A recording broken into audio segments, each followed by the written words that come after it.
Communalism में हम आज फीचर्स ऑफ कम्युनल राइट्स के वाया आगे बढ़ेंगे। हम फीचर्स को समझेंगे, कॉन्सिक्वेंसेस को समझेंगे और अल्टीमेटली इरेडिकेशन को समझेंगे। ये टॉपिक वाइंड अप हो जाएगा हर महीने में।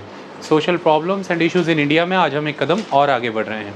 फीचर्स ऑफ कम्युनल राइट्स, क्योंकि सारी कहानियाँ आपको बहुत बेहतरीन तरीके से समझा दी हैं, तो जहाँ सिर्फ स्टेटमेंट रीड करनी है for the purpose of your understanding, मैं सिर्फ उसे रीड करूँगा, उसकी एक्सप्लेनेशन नहीं होगी। जहाँ जहाँ ज़रूरी एक्सप्लेनेशन वो हम करेंगे। स्टेटमेंट्स रीड करने का मतलब यहाँ पर ये है कि जो पीछे हम अब तक समझते आए हैं इस सेक्शन के दौरान, वो आपको यहाँ पर कंफर्म होता दिखेगा कि हाँ ये है। सांस और सब कुछ इकट्ठा हो जाता है कई बारी। तो फर्स्ट इज़, क्या है features? First feature is communal riots are more politically motivated than fuelled by religion. Okay, ये पॉलिटिकली मोटिवेटेड ज़्यादा होते हैं as compare to the religion. Reason उसका यही बताया गया है कि भारत भर में कहीं पर भी कम्युनल राइट्स हों, जितने भी लोग इसका पॉलिटिकल बेनिफिट लेना चाहते हैं, अपनी पॉलिटिकल पोजीशन को स्ट्रेंथन करने के लिए, अपनी प्रेस्टीज को इन्हांस करने के लिए, कम्युनिटी की नज़रों में खुद को मजबूत बनाने के लिए कि हम आपके वेल विशर हैं, अपनी इमेज को एनरिच करने के लिए, ये तो 3 मेन एजेंडा रहते हैं। ठीक है, पॉलिटिकल पोजीशन को स्ट्रेंथन करना, अपनी प्रेस्टीज को इन्हांस करना, अपनी इमेज को एनरिच करना, कम्युनिटीज़ के बीच उनकी लॉयल्टी गेन करना कि हम आपके लिए ही ये सारे कार्य कर रहे हैं। तो ये है मुख्य एजेंडा। रिलीजन ना तो कभी भी कम्युनल वायलेंस को कोई बेनिफिट, कम्युनल वायलेंस ना तो रिलीजन को कोई बेनिफिट दे पाया है, ना ही रिलीजन के कारणों से ये होता है। मुख्य उद्देश्य इसका राजनीति रहता है, जिसमें हम धर्म को उपयोग करते हैं और जो पॉलिटिकल कम्युनिटी के लोग हैं वो इसको यूटिलाइज करते हैं। दैट्स ऑल, ये वही समझाने की कोशिश है। Okay, second one is besides political interest, economic interest to play a vigorous part in fermenting communal clashes. सिर्फ पॉलिटिकल इंटरेस्ट ही नहीं, इकोनॉमिक इंटरेस्ट भी जिम्मेदार होते हैं जो कम्युनल इंटरेस्ट को जन्म देते हैं। आप समझ सकते हैं कि देश भर में अगर हम देखें, different communities are existing, resources always scarce रहते हैं और उन स्कार्स रिसोर्सेज के लिए बहुत इंटेंस कंपटीशन है। उस इंटेंस कंपटीशन का मतलब क्या है? ध्यान से देखिए, बड़े पैमाने पर लोग रूरल एरियाज से अर्बन एरियाज़ की ओर आ रहे हैं बट वो उतने स्किल्ड नहीं हैं। एक अनस्किल्ड कम्युनिटी क्रिएट हो रही है अर्बन एरियाज़ में, बट अर्बन एरियाज़ उतने डाइवर्सली डेवलप नहीं हो पाए और उतने वाइड स्केल पर डेवलप नहीं हो पाए कि वो इन सब लोगों के लिए एक हेल्दी एम्प्लॉयमेंट क्रिएट कर पाएँ जो इन्हें रिस्पेक्टेबल लाइफ दे, एक अच्छा लिविंग स्टैंडर्ड दें। क्योंकि अर्बन ग्रोथ कुछ सेंटर्स तक ही कंसंट्रेटेड है और कुछ ही सिटीज़ का साइज़ बहुत बड़ा हो गया है, तो तमाम लोग वहीं की ओर माइग्रेट कर रहे हैं, जिसकी वजह से बड़े अर्बन स्लम्स क्रिएट हो रहे हैं। अर्बन लाइफ भी कॉस्टली होती चली जा रही है। जो रूरल एरिया है उनका डेवलपमेंट नहीं हुआ, इसका मतलब रिसोर्स डेवलपमेंट प्रॉपर नहीं हुआ। एग्रीकल्चर एक बहुत बड़ा रिसोर्स है, लेकिन हमने उसके इनकम और एम्प्लॉयमेंट पोटेंशियल को फुली रियलाइज़ किया ही नहीं। तो एक रिसोर्स के रूप में अंडर डेवलप्ड रहने के कारण इतनी बड़ी अग्रेरियन सोसाइटी जो कि रूरल मासेज हैं हमारे, उनको सर्व नहीं कर पा रहा है। इस तरह से रिसोर्सेज स्कार्स हो जाते हैं, कंपटीशन उनके लिए इंटेंस हो जाता है और जब कंपटीशन इंटेंस होता है तो नेचुरली हम एक इंडिविजुअल के तौर पर उस कंपटीशन से उतना डिराइव नहीं कर सकते, उतना बार्गेन नहीं कर सकते जितना बीइंग कम्युनिटी हम ये कर सकते हैं। तो इससे कम्युनल सेंटिमेंट्स नर्चर होते हैं। जो भी पॉलिटिशियंस या जो भी आप कह लीजिए द एक्टिविस्ट जो ऑब्जर्व करते हैं एक पर्टिकुलर कम्युनिटी में डिप्रीवेशन, वो उनकी इस डिप्रीवेशन को यूटिलाइज़ करते हैं। रीज़न इकोनॉमिक है, देर इकोनॉमिकली डिप्राइव्ड, वो इसे यूटिलाइज करते हैं कि आपके रिसोर्सेज, सभी positions, job, tenders, contract, businesses, सब कुछ, ज़मीनें, एग्रीकल्चर इस कम्युनिटी के द्वारा कंट्रोल कर लिया गया है। अगर अब आपको डेवलप होना है तो आपकी कम्युनिटी को पॉलिटिकली स्ट्रांग होना पड़ेगा, आपकी कम्युनिटी की वॉइस स्ट्रांग करनी पड़ेगी इनके मुकाबले। इसके लिए हमें आगे आना पड़ेगा एज अ कम्युनिटी, हमें राजनीति में अपना दबाव और दखल बढ़ाना पड़ेगा, तब जाकर हमें नीतियों को प्रभावित करना पड़ेगा, तब हमारे आर्थिक हित जो है वो सर्व हो पाएंगे, हमारे इकोनॉमिक इंटरेस्ट तब सर्व हो पाएंगे। तो इस वजह से ये लोग मोटिवेट हुए हैं अपने इकोनॉमिक इंटरेस्ट के कारण। मोटिवेट करने वाले ने उन्हें चाहे पॉलिटिकली ही यूटिलाइज किया है, बट वो मोटिवेट हुए हैं इकोनॉमिक इंटरेस्ट के कारण। उनमें बेरोज़गारी है, वो पिछड़े हुए हैं, उनमें लिविंग स्टैंडर्ड बेहतरीन नहीं है और फ्यूचर को लेकर के कोई अपॉर्चुनिटीज़ नहीं नज़र आ रही हैं। आर्थिक रूप में वो दूसरी कम्युनिटीज़ से बाय एंड लार्ज पिछड़ ही रहे हैं।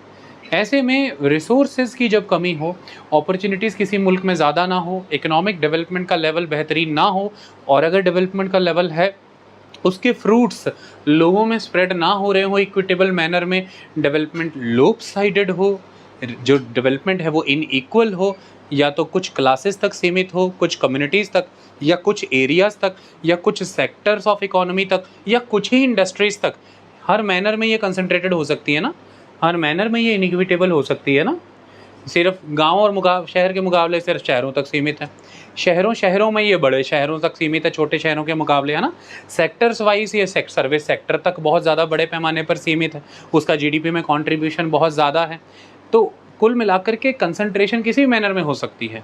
ये तमाम तरह की कंसंट्रेशंस जो हो रही हैं ये लार्जर पोटेंशियल को अनलैश करने में नाकामयाब रह रही हैं।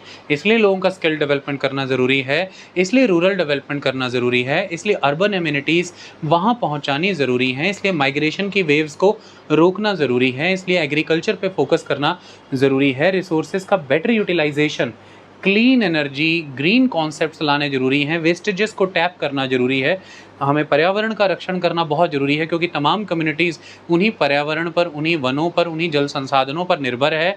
हमें वाटर, एयर, सॉइल की क्वालिटी को प्रोटेक्ट करना ज़रूरी है, अदरवाइज़ ये रिसोर्सेज जो कि वाइटल हैं लाइफ के लिए, असेंशियल हैं, ये भी स्कार्स होते चले जाएंगे, फाइट और इंटेंस होती जाएगी। पानी की कमी हो जाएगी जब, तो पहले सफ़र करेगा गरीब, क्योंकि अमीर जो है पानी दिल्ली में, चेन्नई में खरीद भी लेगा, 4 बकेट 6 बकेट रात को टैंकर आएगा खरीद लेगा।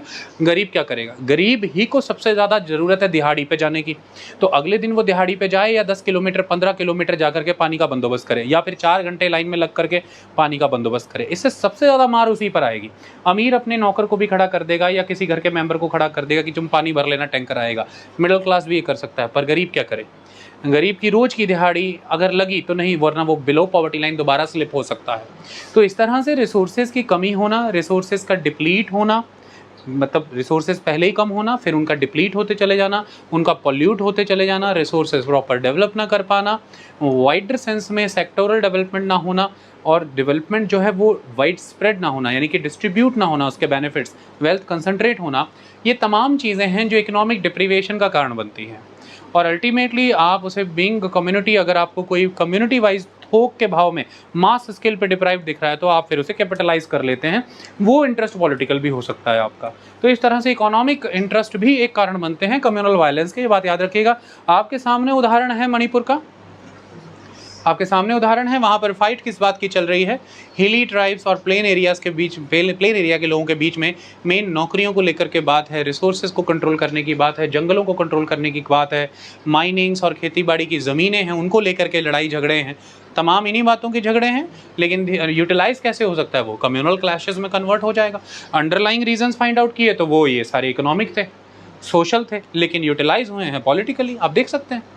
तो ये कहानी है, तो यही कहा गया है सेकंड पॉइंट में। तो आपको पहले दो फीचर्स बिल्कुल क्लियर हैं कि कम्युनल राइट्स आर मोर, कोई भी डिबेट में, ग्रुप डिस्कशन में, इंटरव्यू में, ऐसे राइटिंग में, मेंस में, प्रीलिम्स में, किसी भी मैनर में क्वेश्चन आए तो प्लीज़ एक कॉमन सेंस की नॉलेज के बेस पर उसे आंसर नहीं करना है, एक एकेडमिकली टेक्निकली डेवलप्ड नॉलेज के बेस पर आंसर करिए, कि स्ट्रेट फॉरवर्ड ये मत कहिए yes sir communal violences are associated with religion.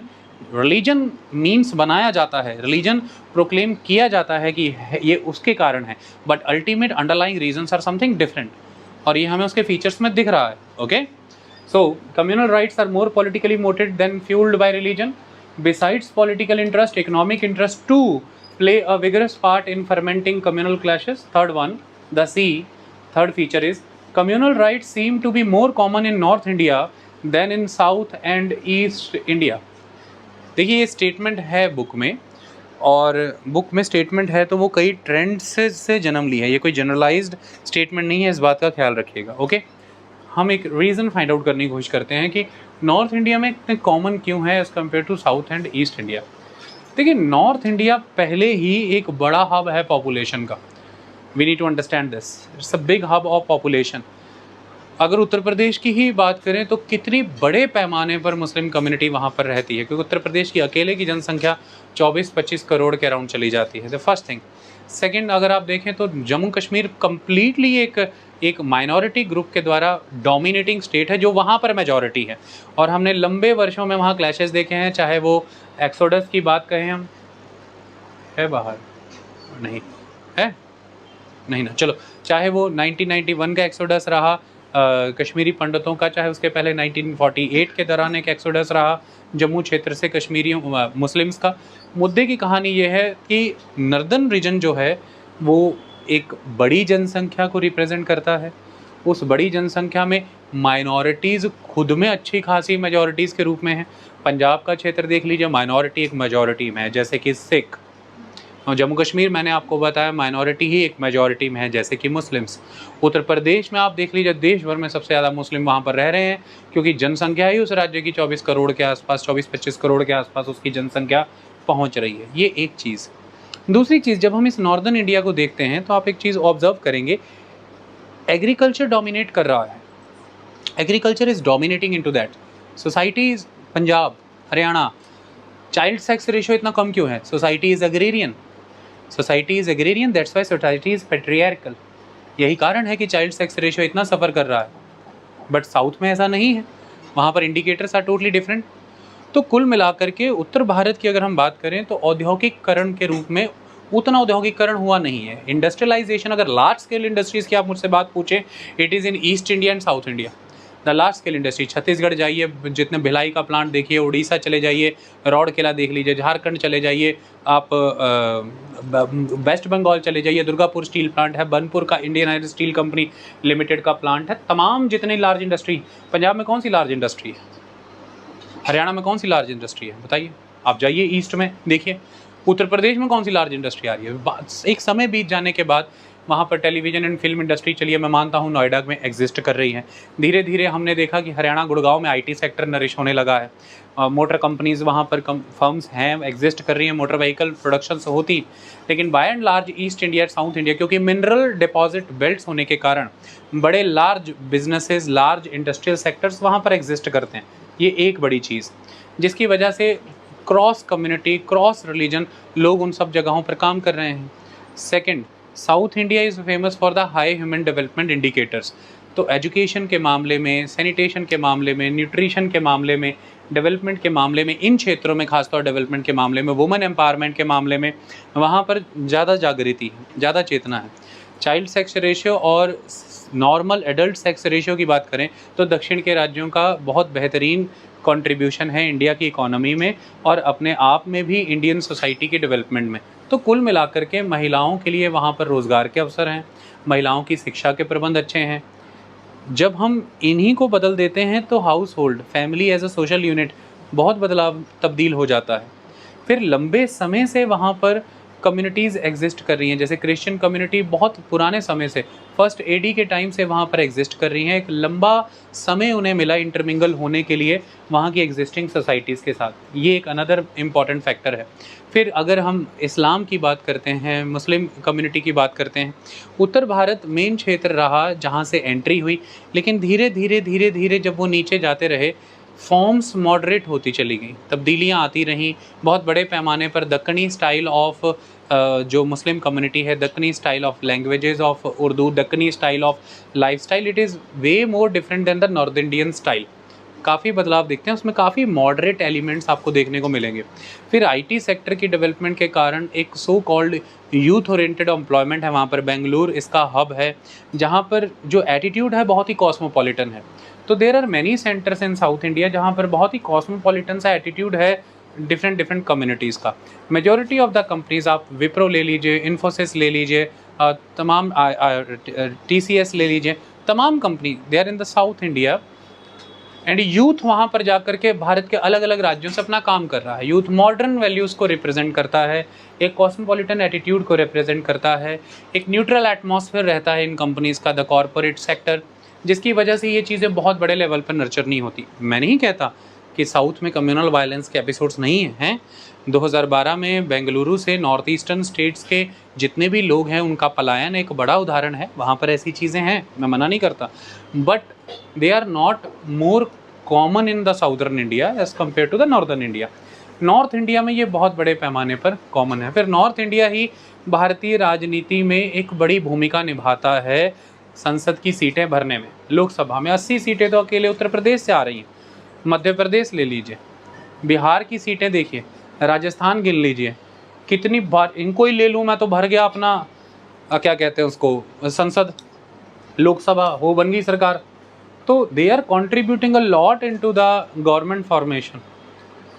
कितने प्रधानमंत्री आपको मिले हैं उत्तर प्रदेश से? So they are contributing a lot into the government formation. So that's why ऐसे में ये पॉलिटिकल हॉटबेड है भारत भर के। और हम ही अब तक पढ़ रहे हैं कि political vested interest motive promote करते हैं इस तरह कम्युनल सेंटिमेंट्स। और सोने पे सुहागा इंडिकेटर्स मिल जाएंगे आपको। मुझे बताइए अशिक्षा सबसे ज़्यादा कहाँ? बिहार में। मुझे बताइए गरीबी कहाँ मिल रही है? बिहार, झारखंड, छत्तीसगढ़, इन राज्यों में। तो कुल मिलाकर के डिप्राइव्ड है सोसाइटीज़, इलिटरेसी का लेवल हाई है, चाइल्ड सेक्स रेशियो सफ़र कर रहे हैं, सेक्स रेशियो सफ़र कर रहा है, सोसाइटी पैट्रियार्कल्स हैं, ऑलरेडी सोसाइटी डोमिनेंटली एग्रेरियन है। ऐसे में बहुत ज़्यादा कॉस्मोपॉलिटन एटीट्यूड डेवलप हो नहीं रहा है। अगर मैं एनसीआर रीजन को छोड़ दूं तो मुझे फिर बताइए इसके अलावा एक बड़ा कॉस्मोपॉलिटन हब दिखाइए मुझे। मैं अगर एनसीआर को थोड़ा साइड कर दूं, एनसीआर ही यूपी नहीं है, है ना? एनसीआर ही पूरा हरियाणा नहीं है। यूपी कितना कंट्रीब्यूट कर रहा है? गाजियाबाद आ रहा है उधर से नोएडा आ रहा है। हरियाणा कितना कंट्रीब्यूट कर रहा है? इधर से फरीदाबाद जा रहा है, इधर से गुड़गांव जा रहा है। हो गया, बस खत्म। बाकी इतना सारा यूपी, इतना बड़ा, उसका क्या? सो द थिंग इज़ कि कोई बहुत बड़े कॉस्मोपॉलिटन हब नहीं है। ह्यूमन डेवलपमेंट इंडिकेटर्स की परिस्थिति कोई बहुत ज़्यादा अच्छी नहीं है अगर सारे राज्यों को लूँ। फिर कम्युनिटी पॉपुलेशन वाइज बहुत ज़्यादा है, जिसमें माइनॉरिटी कम्युनिटी भी अपने आप में बहुत बड़ी बड़ी कम्युनिटी है, अपने आप में बहुत बड़ी बड़ी कम्युनिटी है। So they are fighting, everyone wants to develop, they are fighting for the resources, है ना? वो अपना अपना क्लेम रख रहे हैं राजनीति में। उत्तर प्रदेश में it is a big thing if minority is by your side. मतलब आप तगड़ा क्लेम रख सकते हैं राजनीति में अपना, क्योंकि उनकी बहुत बड़ी जनसंख्या हो जाती है उतने क्लेम के साथ ही। तो इस तरह से कम्युनल सेंटर्स क्रिएट होते हैं। कम्युनल सेंटर्स आर देयर, लंबे वर्षों से बने हुए कम्युनल सेंटर वहाँ एग्जिस्ट कर रहे हैं। आई बात समझ में? और एक लंबा इतिहास रहा है डिफरेंट कम्युनिटीज़ के यहाँ पर एक दूसरे के साथ उलझे जाने का एक लंबा इतिहास भी रहा है। अगर आपसे मैं ये जानना चाहूँ कि तकरीबन अगर एक लंबे रिजिम ऑफ इस्लामिक रूल यानी कि मुस्लिम रूलर्स का लंबा समय जो रहा, मेजॉरिटी ऑफ द टेम्पल्स को जो डिस्ट्रॉय करने का फेज़ रहा, दक्षिण और उत्तर भारत दोनों कंपैरिजन करवाऊँ तो उत्तर भारत में रहा।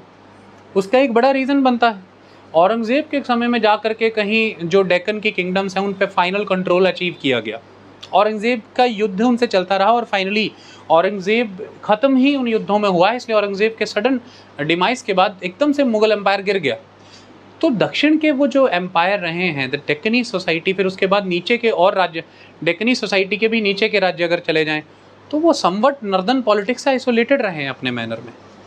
उनका कस्टम, कल्चर, मैनर, उनका टेम्पल सिस्टम बहुत प्रोलॉन्ग चला है। चोला एम्पायर बहुत प्रोलॉन्ग चला है। विजयनगर एम्पायर अलग अलग डायनेस्टी के बाद बहुत लंबा काल चला है उनका। तो बहुत टेम्पल्स आप देखिए एज इट इज़ इंटैक्ट है। आप जाइए south India and observe them. Okay, तो ये जो चीज़ें हैं, जैसे कि उत्तर भारत में चीज़ें तमाम बदली हैं एक समय के साथ, उन जब चीज़ों में बदलाव आया है। और फिर ब्रिटिशर्स के आने के बाद भी, अब मैं आपसे एक बात पूछता हूँ, ब्रिटिशर्स के आने के बाद भी पॉलिटिकल सेंटर्स के रूप में जो कम्युनल डिवीज़न मेन हुई है वो तो उत्तर भारत में ही करवाई गई है। कम्युनल डिवीजन्स मेन उन्होंने जो इंड्यूस कराई तो नॉर्दर्न इंडिया में ही करवाई हैं। ओके, तो ये चीज़ें एग्जिस्ट कर रही हैं जो एक ओवरऑल सिनेरियो क्रिएट करती हैं कि नॉर्थ इंडिया में communal violences are more common than the south and the east India. Okay, clear हुई कहानी? बाकी इस पर पूरा चैप्टर बनाया जा सकता है अगर इसके रीजंस। बुक में सिर्फ एक लाइन लिखी थी, आपको कन्विंस होने के लिए जितना का ज़रूरी है वो मैंने समझा दिया। आप इसे जनसंख्या के संदर्भ में देखें, आप इसे ह्यूमन डेवलपमेंट इंडेक्स के कॉन्टेक्स्ट में देखें, आप कॉस्मोपॉलिटन अर्बन सेंटर्स की फॉर्म में देखें, कौन सी इंडस्ट्री कहाँ डेवलप्ड है, कॉरपोरेट सेक्टर का डोमिनेंस कहाँ है इसके कॉन्सेप्ट में देखें, यूथ ओरिएंटेड एम्प्लॉयमेंट्स कहाँ है उस कॉन्टेक्स्ट में देखें, ट्रेडिशनल जॉब अपॉर्चुनिटीज़ नॉर्थ में ज़्यादा है, अनकन्वेंशनल साउथ में ज़्यादा है, वुमन कहाँ ज़्यादा एम्पावर्ड है वो साउथ में है, और हिस्टोरिकल कॉन्टेक्स्ट में देखें तो जो सोसाइटीज़ लंबे समय से एक दूसरे के साथ कन्फ्रंट हुई वो नॉर्दर्न इंडियन प्लेटफॉर्म में ज़्यादा हुई as compare to south India. Okay, these are the some basic reasons जिसकी वजह से उत्तर भारत में देखें तो सांप्रदायिकता के मसले ज़्यादा मिलेंगे as compare to southern India. Okay, कई बार आपने देखा भी होगा केरल में जब सांप्रदायिकता की कोई बात आती है तो हालांकि मैं आपको बता दूं कि कुछ एपिसोड्स ऐसे कोट किए जा सकते हैं जैसे कि दक्षिण भारत में हुआ मौपिला विद्रोह, ऐसी बातें आएंगी। बिल्कुल भी इसे इस मैनर में नहीं लेना कि ये एब्सोल्यूट बात लिखी है ऑथर ने, एब्सोल्यूट नहीं है, उसका टर्म खुद ही बता रहा है मोर कॉमन है। उसने कहा कि साउथ में नहीं होते, उसने कहा कि ईस्ट में नहीं होते हैं। आसाम के कोकराझार के दंगे तो कॉम हैं, वहाँ भी हैं। मोर कॉमन नॉर्थ इंडिया में है, तो मोर कॉमन के रीज़न बताएं, एब्सोल्यूट नहीं है ये कि होते ही नॉर्थ इंडिया में, है ना वाणी। मोर कॉमन कहाँ है, ईस्ट इंडिया, साउथ इंडिया की नॉर्थ इंडिया?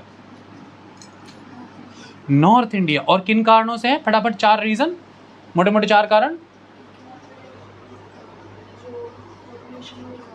किसकी? मेजॉरिटी पॉपुलेशन ज़्यादा है, डन हो गया पॉपुलेशन। अगला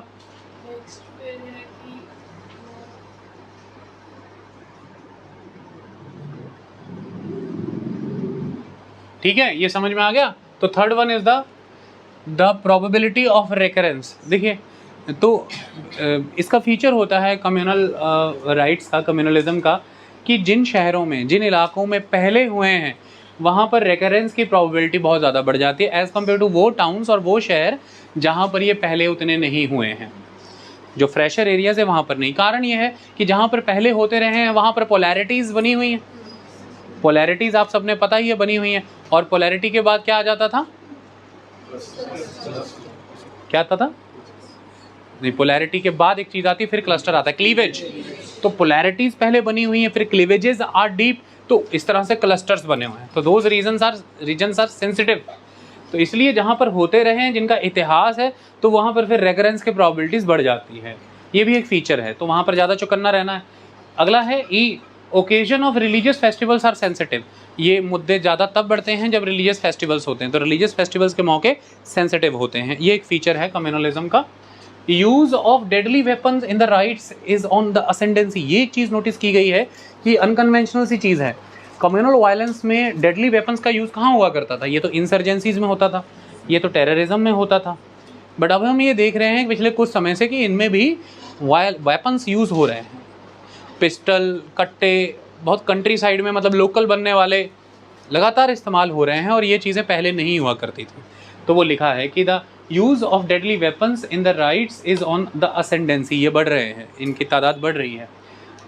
ये कुछ बातों के बाद कुछ मोटी मोटी कंक्लूजन्स ही हैं। दंगों को जब स्टडी किया तो ये पता लगा, कुछ ट्रेट्स निकल के आए। एक ट्रेट ये है कि the perpetrators of violence generally belong to the margins of their communities. देखिए जो कम्युनिटी है ना, किस कम्युनिटी के सेंटर में कुछ लोग होते हैं, the core areas, the core people, they representing their community. But her community के, आप इसे इस तरह से एक पॉलिटी के सिस्टम के रूप में भी देख लें कि there are mainstream parties, the core parties, and there are fringe groups those who are on the margins, है ना। इसी तरह से अगर सोसाइटी की बात करें तो there are margin people, marginalised people, जिनका पॉलिटी, इकोनॉमी, सोसाइटी में बहुत ज़्यादा हिस्सा नहीं है, स्टेक नहीं है, मार्जिनलाइज हो गए। इसी तरह से जब हम कम्युनिटी की बात कर रहे हैं तो वहाँ पर ये कहा गया है कि जो परपेट्रेटर्स हैं, जो ये कम्युनल राइट्स करते हैं, वो generally margins of their community से बिलोंग कर रहे होते हैं। मार्जिन्स ऑफ देयर कम्युनिटी मतलब वो बहुत ज़्यादा कोई कम्युनिटी सेंटिमेंट्स को चेरिश नहीं कर रहे होते हैं। इस बात को ध्यान में रखिए, कम्युनिटी के कल्चर, कस्टम, मैनर के द्वारा बहुत ज़्यादा नर्चर्ड नहीं होते। ये एक तरह से कम्युनिटी के हाशिए पे ही होते हैं, और इसीलिए इन्हें कम्युनिटी की जो इमेज बिगड़ेगी, जो डिफेम होगी इमेज, इन्हें उससे ज़्यादा अंतर नहीं पड़ता। ये ओनस नहीं लेते किसी चीज़ का। लोगों की मौत, हत्याएं, घर जलाना, दुकानें जलाना, इनको किसी तरह की शेम, गिल्ट नहीं आता है, क्योंकि जो व्यक्ति संस्कृति में रचा बसा होगा, जिसकी नर्चरिंग, जैसे आप अपने घर के संस्कारों में पले हैं, कितना ही गुस्सा आ जाए आपसे मतलब इतना गुस्सा आ गया कि आपसे किसी की हानि हो गई, लेकिन अगले ही क्षण आपके संस्कारों के कारण आपको ग्लानि आ जाएगी, गिल्ट का भाव आ जाएगा। लेकिन वहीं एक फैमिली में ही जो लड़का या लड़की खुद को हमेशा मार्जिन पे देख रहा है, उतना संस्कारों में रचा बसा नहीं है, उतना उसे सेंटर में रखा नहीं गया, वो सेंटर में रहा भी नहीं, उसका एक रेगुलर बिहेवियर हो जाएगा कि वो ऑफेंड ही करता रहेगा। किसी से लड़ के आ गया, मार पीट के आ गया, आप उसे रोज़ कह रहे हैं घर की बदनामी हो रही, परिवार को अगर भाड़ में जाए, होती तो होती रहे, मुझे क्या फ़र्क पड़ता है, आपका घर, आपके संस्कार, आपको मुबारक, ये फिल्मों में सुना होगा डायलॉग। तो एक्चुअली कारण ये है कि वो कहते हैं तू तो कभी परिवार से जुड़ा ही नहीं, तू तो कभी बैठा ही नहीं, तुझे क्या फ़र्क पड़ेगा। वो कहना यही चाह रहे हैं कि ये हमारी फैमिली के मार्जिन पे आता है। अब है मार्जिन पे, तो इसे फैमिली की कोर वैल्यूज़ की चिंता क्यों हो, इसे फैमिली की इमेज की चिंता क्यों हो। तो इस तरह से तमाम कम्युनिटीज़ में there are people those who are not very civilised, उतने ज़्यादा सिविलाइज नहीं है, जिनके कंधों पर अपनी कम्युनिटी, अपनी जमात की जिम्मेदारियां भी कोई नहीं है कि मेरी जमात का नाम ख़राब होगा, मेरी कम्युनिटी की इमेज ख़राब होगी अगर मैं ये कह दूँगा, या जिन पर कोई बहुत ज़्यादा संस्कारों का रंग भी नहीं चढ़ा रहता है कि उन्हें ग्लानि हो जाए कि किसी को क्षति या नुकसान नहीं पहुंचाना है। तो ये जो लोग हैं जो मार्जिन्स पे ज़्यादातर कट्टे पिस्टल चलाना, ज़्यादातर तलवारें लहराना, पत्थरबाजियाँ करना, ज़्यादातर सामने वालों की दुकानें, घर जलाना, मारना, पीटना, तकरीबन अंजाम ये देते हैं इन चीज़ों को। इन्हें शर्म का भाव नहीं रहता है, इन्हें ग्लानि का भाव नहीं रहता है। पॉलिटिशियंस के ये फेवरेट होते हैं, उनके ये फेवरेट होते हैं। वो दो तीन बंदे इनमें से सेट करके कहते हैं बाकियों को इकट्ठा कर, बाकियों को इकट्ठा कर, जो मेन लीडर हैं कम्युनिटी के, जो ये यात्रा निकाल रहे हैं, प्रोटेस्ट ऑर्गेनाइज कर रहे हैं, जो भी कर रहे हैं, तुझे किसी तरह से उनमें घुल मिल करके कुछ भी करके उनको साइड लाइन करना है और मोर्चा खुद संभालना है, कैसे भी करके ये करना है। तो कई बार क्या करते हैं ये लोग, इन्हीं मार्जिन के लोगों को ही लेकर के सामने से इनमें से एक बंदा दूसरी भीड़ में घुसा के कम्युनिटी के मेन लीडर पे गोली चलवा देते हैं। जैसे ही वो लीडर गिरता है, ये लोग मोर्चा संभाल लेते हैं कि लो हमारा लीडर ही मार दिया, शांति प्रिय, अब बताओ भाइयों क्या करना है। तो गोली चलानी कि नहीं, तलवारें लहरानी कि नहीं, तो एकदम से घेर लेते हैं। अपना दंगा ख़त्म हुआ, उसके बाद अपना पैसा लिया, अपना खाए भी है, मांस मच्छी, अपना मौज मस्ती, चिल, ख़त्म कहानी। बाद में फिल्मों में देखना ये लोग किसी चुबारे उबारे पे बैठ करके, किसी चतुर्थ पे बैठ करके पार्टी कर रहे होते, कैरम उरम, वही कहानी। ओके, तो ये मतलब कि the perpetrators of violence generally belong to the margins of their community. They are devoid of the feeling of guilt, of the shame. Ultimately they are not taking any kind of onus of the loss committed by this particular community to the other community. That's why they are favorite to the politicians and other perpetrators. Okay, look, not all politicians are bad. Look, politics is not the bad thing. Those who are using the politics for their vested interest, that too in a kind of illicit manner, that politician and that politics we are talking about. Okay, in all, politicians are not bad and politics is not the bad thing. It is the very requisite and very required thing of the society to work. अगर समाज काम करना चाहता है तो ये उसके core में है। राजनीति के बिना कैसे काम होगा, सब कोई नियम कानून ही कुछ होंगे नहीं तो कैसे चलेगी ज़िंदगी। ओके, इधर को मुड़ो यार बेटा, किधर चले गए, उधर कहाँ एंगल जा रहा है। हाँ कोई नहीं, वो कुर्सी सेट करो, उधर बैठो और इधर देखो, पूरा डिस्टर्ब हो रहा है, पूरा इधर हो जाओ ऐसे। हाँ चलो, ओके हो गया ये। अब देखो कुछ और भी ट्रेंड उभर के आए। एक ट्रेंड ये निकल के आया कि heavy use of unlicensed country made pistols appear to be a departure from convention. पहले क्या हुआ करता था, देखो पत्थरबाजियाँ हुआ करती थी, बहुत ज़्यादा तलवारें चलती थी, लाठी डंडे। लेकिन अब कुछ समय से जो दंगे हो रहे हैं उनमें देखा जा रहा है कि जो लोकल मेड पिस्टल है, जैसी मिर्ज़ापुर वेब सीरीज़ में दिखाई जाती है, कट्टे देसी, ये बहुत भारी पैमाने पर इस्तेमाल हो रहे हैं। अभी 2019 में दिल्ली दंगों में ये इस्तेमाल हुए थे, हमने देखा था, दिल्ली में दंगे हुए थे, आपने देखा था, मेरा लेक्चर है उसके ऊपर बहुत डिटेल में। तो उसमें बहुत भारी पैमाने पर इस्तेमाल हुए थे। उत्तर प्रदेश से मोबिलाइज होते हैं लोग, भी आते हैं, कट्टे वट्टे देते हैं, चलाते हैं, फिर निकल जाते हैं। आई बात समझ में। पंजाबी गाना भी बड़ा मशहूर है, यूपी दे नजायज हथियार वर्गा, सुना होगा आपने। और एक सिंगर हैं अपने गैरी संधू, उनका गाना है, सुना है। गाने वाने सुनते नहीं, कल्चर कैसे पता लगेगा। मुंडा यूपी दे नजायज हथियार वर्गा, बेटा वानी पता है इस गाने का। अख सुर में ना ला दे तैयार की, ऐसा करके कुछ खिंच के निशाने सीधे मार दी। इलीगल वेपन सॉन्ग है, ओके, इंग्लिश में। अब निकाल के देखने मत, सुनने मत बैठ जाना, लेक्चर पर ध्यान दो। मैं बता रहा हूँ कि मतलब यूपी फेमस हो रहा है उन चीज़ों में, मतलब इन द सेंस कि जो वहाँ के ये एरियाज़ हैं जहाँ पर ये लीगल वेपन का ट्रेड होता है। एक वार्निंग मूवी है पंजाबी की, उसमें दिखाया गया है कि वो ट्रेंड पंजाब में भी आ रहा है। कट्टे बन रहे हैं, इस्तेमाल किए जा रहे हैं, इन्हें ही कहते हैं कंट्री मेड पिस्टल, मैंने देसी कट्टे। एमपी में ये बड़ा फेमस होता था काम किसी ज़माने में, याद रखना। मेन फेमस इंडिया में कट्टा अगर रहा है तो एमपी कट्टा रहा है, पहले वहीं से शुरू हुआ है ट्रेंड। तो यूपी गया वहाँ से पेनिट्रेट करके, और वहाँ से फिर निकल के धीरे धीरे पंजाब आ रहा है। तो ये हो रहा है, ओके। और ज़्यादा डेडलीस्ट और ज़्यादा वायलेंस को बढ़ाने के लिए ये चीज़ें की जा रही हैं। इसके अलावा एक ट्रेंड और निकल कर क्या है कि दंगों में मेजॉरली जो दंगा फैलता है इतना, इस इलाके से निकल के आगे निकल जाता है। उसका एक मुख्य कारण ये भी पाया गया है, अभी नूह में जो दंगे हुए हैं उसमें भी ये चीज़ रिपीट हुई, आपने देखा होगा, the erroneous judgement, inadequate deployment and absence of swift decisions on the part of police has led to the riots spreading out of control।